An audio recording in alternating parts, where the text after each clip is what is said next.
Hi అండి. ఆషాఢ మాసం అయినందువల్ల గోరింటాకు పెట్టుకునే వీడియో షేర్ చేశాను. యాక్చువల్‌గా చెట్టుకు కాసిన గోరింటాకు పీకి రుబ్బి ట్రెడిషనల్‌గా పెట్టుకుంటారు గోరింటాకు ముత్తైదువలంతా పిలిసి. మా ఇంట్లో ఎవరు లేనందువల్ల కోన్ గోరింటాకు పెట్టుకున్నాను. ఏదో సింపుల్ వీడియో షేర్ చేశానండి. నాకు పెద్దగా రాదు.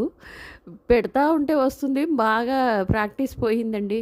నాకొచ్చింది చూపిచ్చాను. సారీ. ఇంతే అండి. ఆషాఢ మాసం మెహందీ పెట్టుకునేది అంతే.